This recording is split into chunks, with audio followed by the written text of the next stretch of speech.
우리 다 함께 일어나서 시편 57편 3절부터 7절 말씀 교독하겠습니다.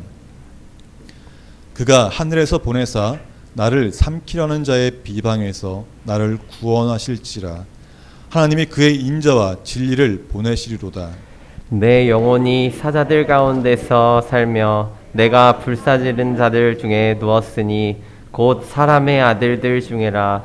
그들의 이는 창과 화살이요 그들의 혀는 날카로운 칼 같도다. 하나님이여, 주는 하늘 위에 높이 들리시며 주의 영광이 온 세계 위에 높아지기를 원하나이다. 그들이 내 걸음을 막으려고 그물을 준비하였으니 내 영혼이 억울하도다. 그들이 내 앞에 웅덩이를 팠으나 자기들이 그 중에 빠졌도다. 하나님이여, 내 마음이 확정되었고 내 마음이 확정되었사오니 내가 노래하고 내가 찬송하리이다. 이는 하나님의 말씀입니다. 아멘. 다 함께 잘 읽겠습니다. 마라나타. 아멘. 마라나타의 뜻이 무엇입니까? 주님 다시 오시옵소서. 네, 이제 우리가 다 아는 게 이제 주여 오시옵소서라는 게 일반적인데 한 가지 뜻이 더 있습니다. 사실 주께서 오셨다는 뜻이 있습니다. 주께서 오셨다는 뜻과 주여 오시옵소서라는 이 두 가지 뜻이 있는 것이 바로 마라나타입니다. 이 거룩한 빛의 절기인 성탄 절기에서 무엇보다 중요한 것은 이미 오셔서 우리 가운데 현재적으로 임재하고 계신 그 예수 그리스도에 대한 믿음과 아직 오시지 않았지만은 분명히 다시 오실 주님을 기다리는 신앙입니다. 이것을 성결교회에서는 뭐라고 할까요? 재림이라고 합니다. 재림의 신앙이 바로 이것입니다. 다시 오실 주님을 기다리는 것.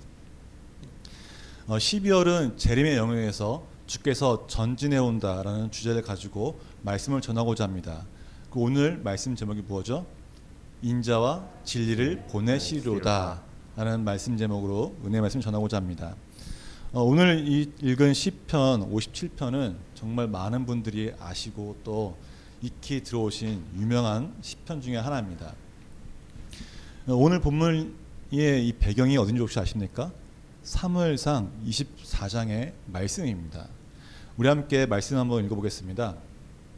네, 시작. 사울이 블레셋 사람을 쫓아가 돌아오매 어떤 사람이 그에게 말하여 이르되 보소서 다윗이 엔게디 광야에 있더이다 하니 사울이 온 이스라엘에서 택한 사람 3,000명을 거느리고 다윗과 그의 사람들을 찾으러 들염소 바위로 갈새. 아멘. 배경이 되는 장소가 지금 나오죠. 바로 어디라고요? 예, 엔게디 광야입니다. 지금 사진 보이시나요? 이제 옆에 보이는 이 바다같이 파란 게 사해입니다. 그리고요, 여기 조그만 이만큼 보시죠. 이만큼이 엔게디입니다. 예, 정말 작은 지역입니다. 이 작은 지역에 몇 명이 지금 갔죠? 3,000명. 예, 3,000명이라는 숫자가 지금 갔습니다.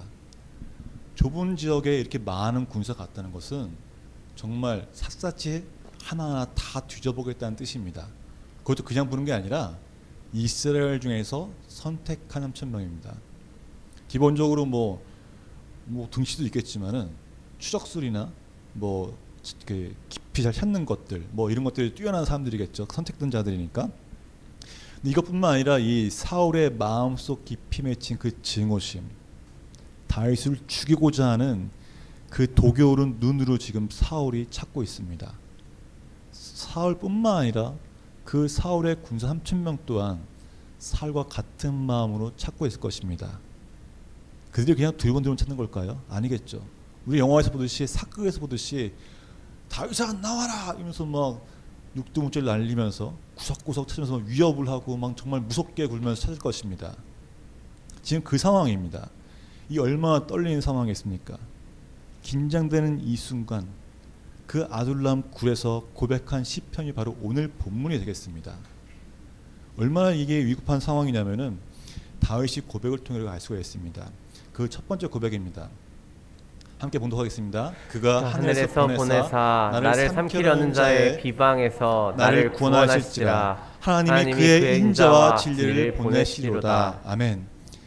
다윗을 찾기 위해 그 좁은 그 지역을 지금 3,000명의 군사들이 눈에 불을 켜고 샅샅이 찾고 있습니다.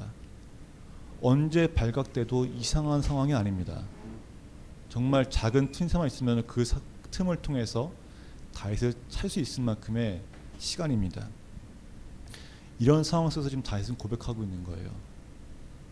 돌파구가 전혀 보이지 않는 이 상황에서 도망갈 곳도 없고 더 이상 숨을 곳도 없고 그 동굴을 통해 사람이 들이닥치면은 방금이라도 붙잡힐 그 위험한 상황 속에서 고백하고 있는 것입니다.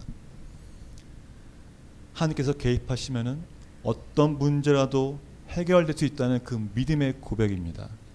그래서 하나님이 하나님이 그의 인자와 진리를 보내신다는 것은 하나님의 변함없는 사랑을 나에게 보여준다는 그 뜻인 겁니다. 다윗은 지금 확신을 통해 그 경험을 통해서 고백하고 있는 것이에요. 이런 상황이 이전부터 몇 번 있었잖아요. 다윗이 도망다니면서 하나님의 살아계심을 더욱더 알고 경험했기 때문에 이런 고백할 수 있는 것입니다. 다윗은 알고 있었어요. 하나님의 그 살아계심을. 근데 우리는 어떤가요? 우리도 알고 있습니다. 우리의 삶을 통해서 또 우리의 그 시간 가운데 하나님이 어떤 분인지 알고 있습니다. 전지전능한 분임을 알고 있습니다. 또 우리 이것뿐만 알고 있나요? 다른 것도 알고 있습니다. 하나님이 개입하시면은 홍해도 갈라진다는 것을 알고 있습니다. 이뿐만입니까? 광야에 그 아무것도 없는 그곳에서 40년 동안 만나와 메추라기를 통해 먹이시는 것도 알고 있습니다. 더 놀라운 것은 하나님이 개입하시면은 그 40년 동안 신발도 닳지 않는다는 것이에요. 이 얼마나 놀라운 것입니까? 이것도 알고 있다는 것이에요. 그런 전능하신 하나님께서 살아계시는 것을 너무나 잘 알고 있습니다. 대역들을 무너뜨리고 오히려 대역들이 그들의 수치롭게 한다는 것도 우리는 알고 있습니다. 능히 하실 분이 바로 하나님이세요. 그죠? 다윗이 이런 고백했을 때 상황이 바뀌었습니까? 상황이 바뀌었을까요? 하나님 나를 구원하십시오 라고 고백할 때 아무것도 바뀌지 않았습니다. 4절 보겠습니다. 내 영혼이 사자들 가운데서 살며 내가 불사르는 자들 중에 누웠으니 곧 사람의 아들들 중에라. 그들의 이는 창과 화살이요 그들의 혀는 날카로운 칼 같도다 라고 지금 말하고 있습니다. 이 얼마나 암담한 상황입니까? 지금 다윗의 심정을 아주 잘 표현해주고 있다는 것이에요. 사울은 지금 군사들과 함께 동굴 주변에서 어슬렁거리고 있습니다. 단순히 어슬렁거리는 게 아니죠. 소리를 지르면서 고함을 칠 것입니다. 지금 다윗의 그 심정이 얼마나 긴장되고 급박한 상황에 있습니까? 자신을 죽이고 하자는 그 사울과 그들의 혀가 뭐라고 하나요? 날카로운 칼 같다고 합니다. 언어가 얼마나 세겠어요. 그 이는 또 어때요? 창과 화살 같다고 합니다. 사울의 잔인성을 보여주고 있습니다. 근데 이 모든 것들이 어떤 느낌이라고요? 사람을 잡아먹는 자 앞에 좀 누워있다는 것이에요. 사자굴에 있는 것과 똑같다는 겁니다. 언제 사자가 와서 나를 해할 줄 모른다는 거예요. 그 떨리는 그 긴박한 상황에서 정말 제정신으로 있을 수 없는 상황입니다. 육체적으로나 언어적으로나 영적으로나 이미 공격을 당하고 있는 상황이에요. 이 공격, 이 대역들의 공격, 사람들이 눈에 불을 켜면서 어디 없을까, 먹이가 없을까라고 그 어슬렁거리는 그 사자의 그 공격이 지금 다윗만 있을까요? 그렇지 않다는 것이에요. 그 공격은 지금 우리에게도 있다는 것입니다. 우리도 하나님의 역사하심과 살아계심을 알고 경험도 했지만은 지금도 우리 주변에는 마귀가 오는 사자같이 삼킬 자를 찾고 있습니다. 뭐 하나 엎어지면 그 물어뜯으려고 웅크리고 눈을 부라리면서 보고 있다는 것이에요. 이 선만 넘어봐라. 너 이거서 물터리만 넘어봐라. 그럼 내가 너를 잡아먹겠다고, 잔인하게 물어뜯겠다고 눈에 불을 켜고 보고 있다는 것입니다. 이 세상에 존재하는 교회는 모든 교회가 지금 마치 사자굴 속에 던져진 다니엘과 같은 시련과 핍박에 직면하고 있습니다. 교회뿐만이 아니에요. 교회를 다니는 성도님에게도 시련과 핍박에 따르고 있습니다. 세상은 원인도 모르고 어디서 어떻게 감염될지도 모르는 그 두려운 상황 속에서 코로나로 인해서 이미 스트레스는 극에 달했습니다. 이제 한계치에 다다랐어요.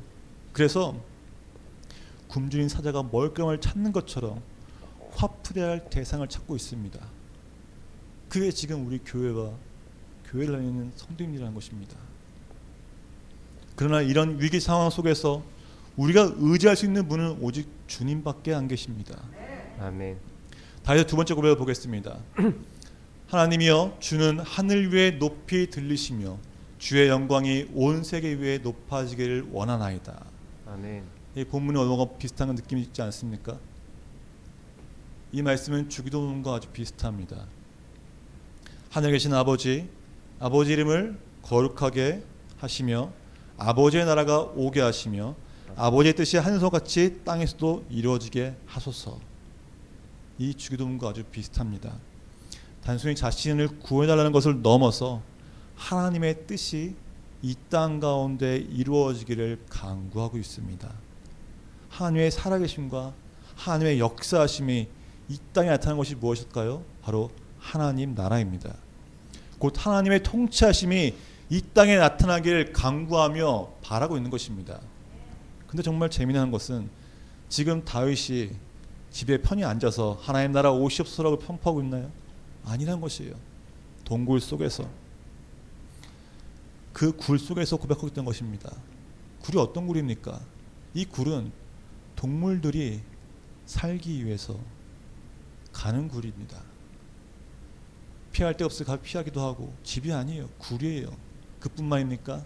이 넓은 광야에서 용변을 보기 위해 어딜 가야 될까요? 굴로 가야 합니다. 사람들 다분 앞에서 용변할 수 없잖아요. 이 굴은 사람들의 용변이 쌓이고 쌓이는 곳이고, 또 동물들이 거주하면서 날리는 털과 냄새들이 자욱하게 있는 것이 바로 이 굴입니다. 다윗이 이곳에 혼자 있었습니까? 아닙니다. 400명의 사람들과 함께 있었습니다. 그 400명의 사람이 어떤 사람이었습니까? 그 400명의 사람들은 세상으로부터 버림받은 자입니다. 사무엘상 22장 2절에 보면은 환난당한 모든 자와 빚진 자와 마음이 원통한 자로 기록되었습니다. 보잘것 없고 희망도 없고 세상에서 버림받은 자들, 세상에 가장 낮은 위치에 있는 자들, 아무런 희망이 보이지 않는 자들과 함께 있는데 다윗도 지금 어떤 상황입니까? 언제 죽을지 모르는 그런 위급한 상황입니다. 다시 말하면 인생의 막장 가운데 있는 사람이 지금 다윗입니다. 그 막장 가운데 있을 때 지금 어떻게 고백합니까? 하나님 나라가 오시옵소서. 하나님 나라가 이 땅 가운데 임재할 것입니다. 선포하고 있는 것입니다. 이 두 번째 고백한 데는 어떻게 됐을까요? 6절 보겠습니다. 시작. 그들이 내 걸음을 막으려고 그물을 준비하였으니 내 영혼이 억울하도다. 그들이 내 앞을 웅덩이를 팠으나 자기들이 그 중에 빠졌도다. 아멘.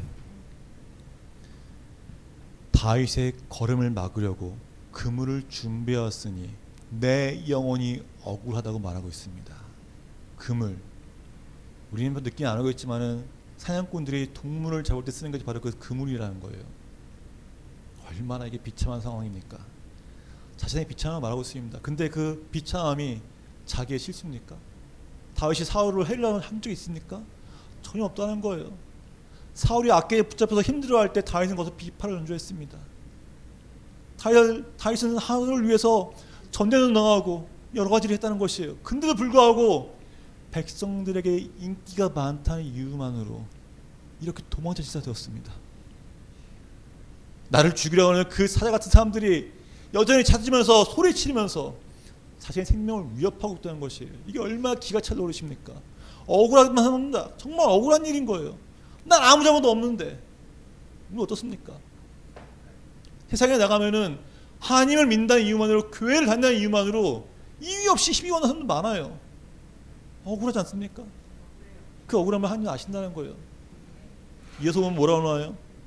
그들이 내 앞에서 웅덩이를 팠으나 자기들이 그 중에 빠졌도다 하나 나오죠. 지금 이 문장은 이루어진 게 아니에요. 다윗이 미래적 예언적으로 예언자적 과거 완령을 쓴 겁니다. 말이 좀 어렵죠? 이루어지지 않았지만 그들이 하나님의 심판으로 하나님의 공의하심으로 인해서 이미 그들은 벌 받았다. 그들이 함정에 빠졌다 라고 선포하고 있는 것입니다. 지금 아무것도 이루어지지 않은 상황인 거예요. 눈에 보이는 것도 없고 아무것도 없다는 것입니다. 우리도 마찬가지입니다. 말씀을 묵상하며 하나님께 기도하며 살아가고 있습니다.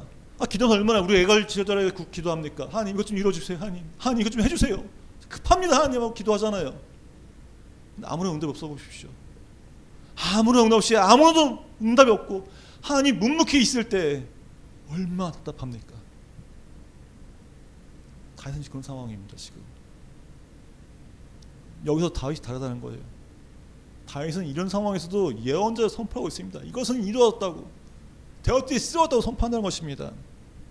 하나님께서 개입하셔서 이 모든 문제가 해결되고 하나님의 말씀이 이루어질 것이라는 이 굳건한 믿음으로 되었듯이 나를 공격하기 위해 함정을 파놓고 기다릴지라도 그들이 함정에 빠졌다 라고 선포하고 있는 것입니다.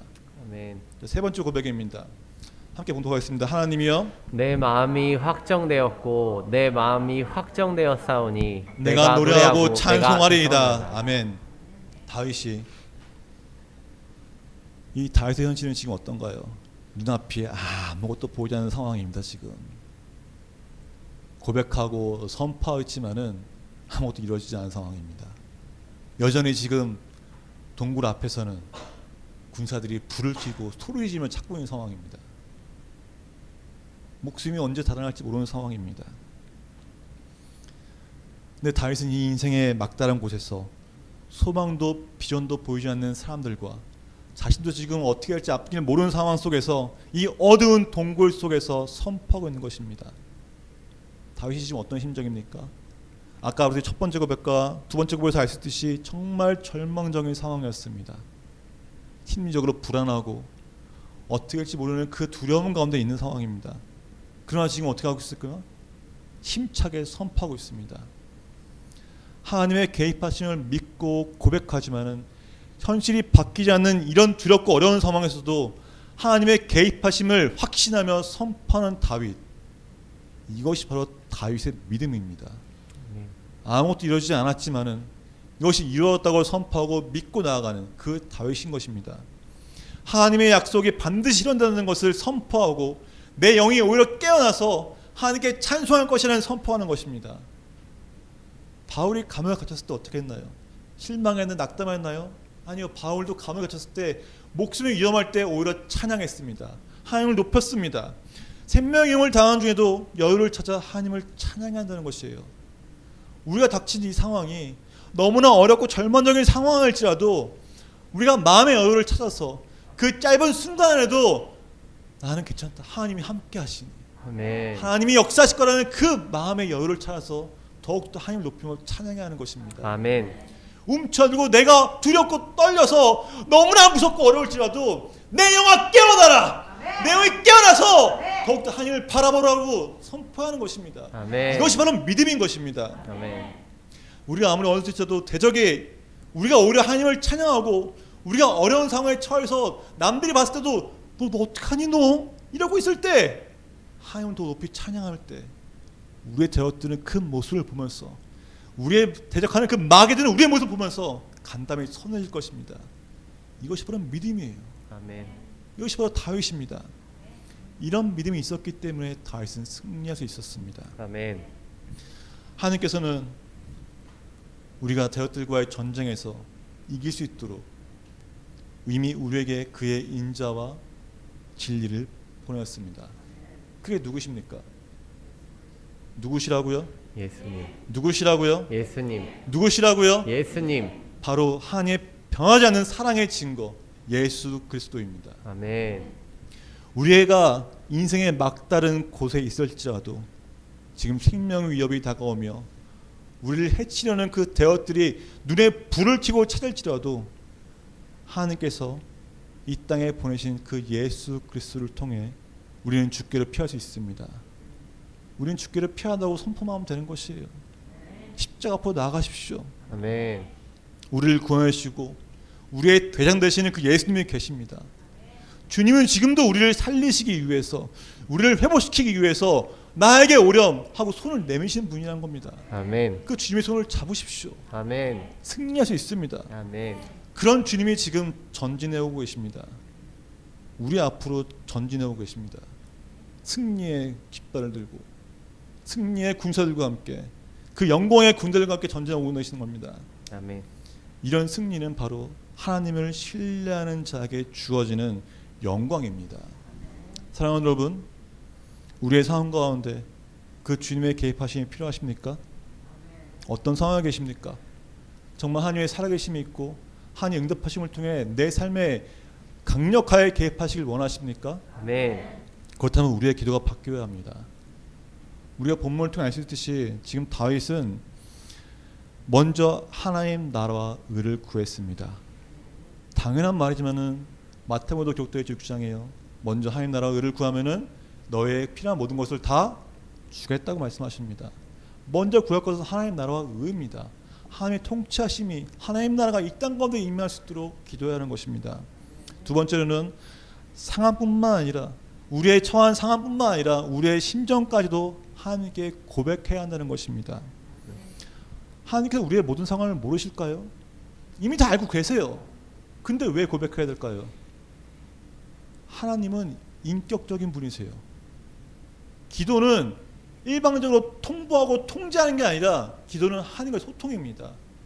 이 인격적인 하나님께 나의 심정을 토로하고 주님 저 이런 상황에 있습니다. 주님 저 마음이 이렇게 너무 어렵습니다. 주님 어찌 해야 될까라고 물어본다는 것이에요. 그게 바로 기도고 소통이라는 것입니다.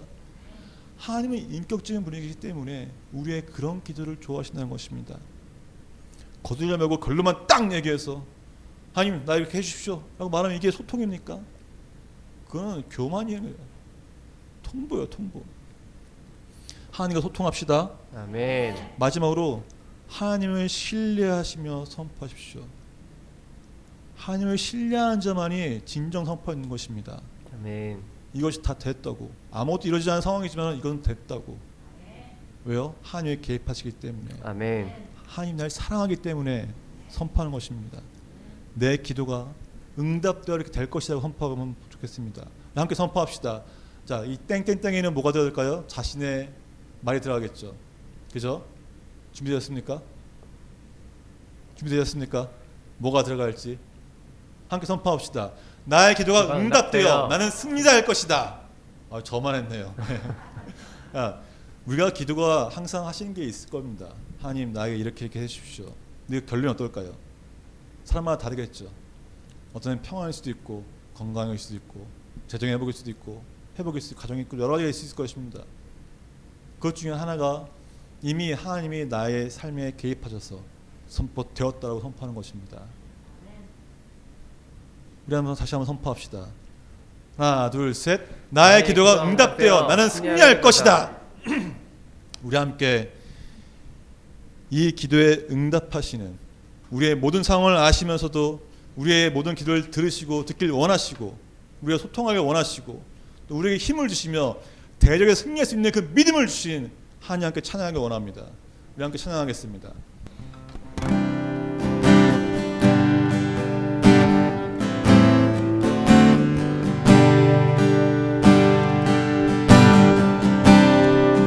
모든 상황 속에서 주를 찬양할지라. 주는 너의 큰 상급